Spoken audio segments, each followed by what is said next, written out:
Not allow any militant groups to operate from our soil. We will not allow any damage being done to your country from our soil.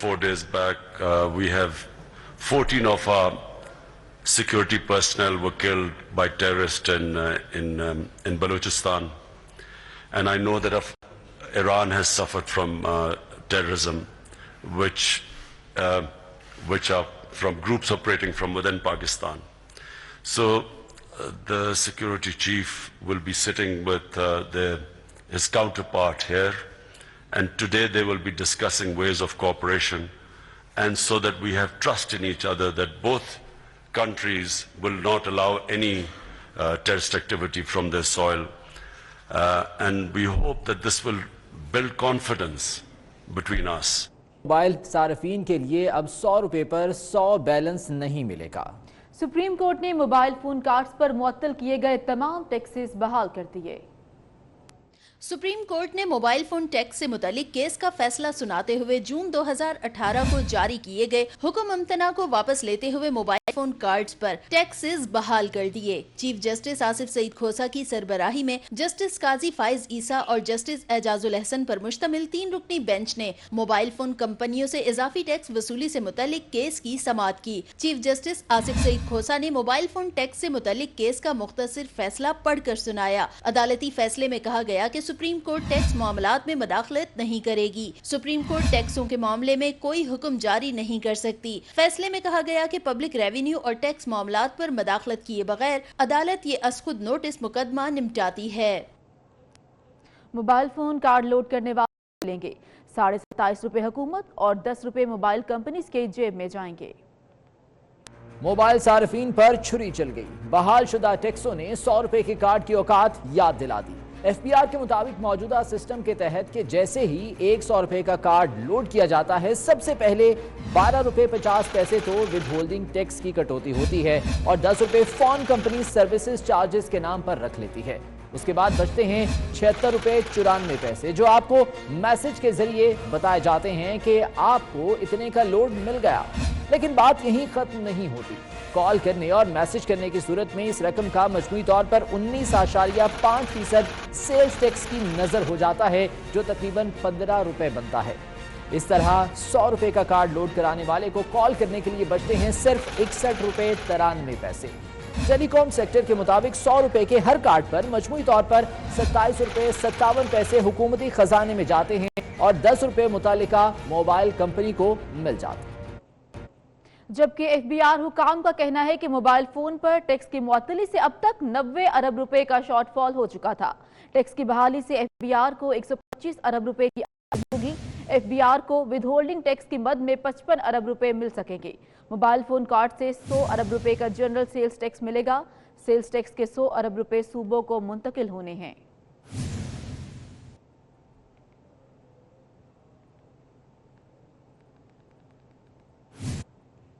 Sheikhupura tax park کے نو منتخب صدر Muhammad Mohsin work اور عہدیداروں کی تقریب حلف مقامی ہوٹل میں ہوئی۔ چیئرمین اپیلیٹ ٹریبیونل ان لینڈ ریونیو شاہد مسعود منظر نے حلف لیا۔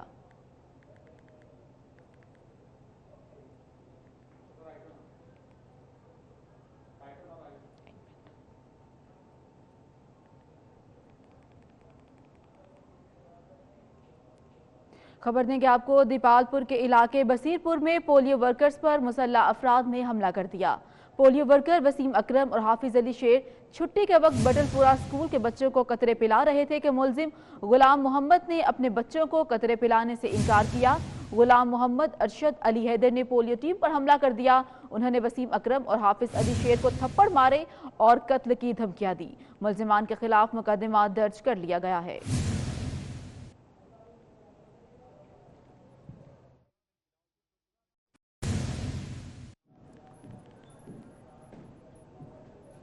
خبر ہے راولپنڈی سے، جہاں پیر ودھائی کے علاقے میں بھی والدین نے بچوں کو پولیو کے قطرے پلانے سے انکار کر دیا، جس پر شہری سبز علی اور اس کے ساتھیوں کی پولیو ٹیم سے ہاتھا پائی ہو گئی۔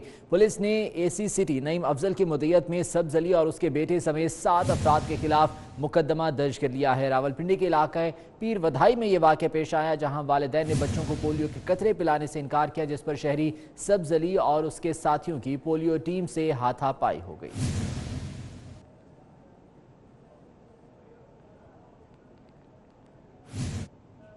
فیصل آباد کے علاقے نصیر آباد میں پسند کی شادی کرنے پر لڑکی کے بھائیوں نے 27 سالہ ندیم کو اغوا کے بعد بدترین تشدد کا نشانہ بنایا۔ ملزم ندیم پر ڈنڈوں سے تشدد کرتے رہے اور موبائل سے ویڈیو بھی بناتے رہے۔ ویڈیو میں لڑکی کے بھائی ساجد اور راشد کو تشدد۔ کراچی میں تجاوزات کا خاتمہ جوئے شیر لانے کے مترادف ہو گیا۔ شہر کے بیشتر فٹ پاتھوں پر قبضہ مافیا کا راج ہے۔ پولیس کو بھی کوئی پوچھنے والا نہیں۔ عدلیہ اور کے ایم سی کے نوٹسز کو ہوا میں اڑا دیا گیا۔ اسی بارے میں حسن عباس کی رپورٹ دیکھیے۔ کراچی میں تجاوزات کا خاتمہ ایک خواب بن کر رہ گیا۔ شہر کے مختلف فٹ پاتھوں پر تجاوزات مافیا اور پولیس نے قبضہ کیا ہوا ہے۔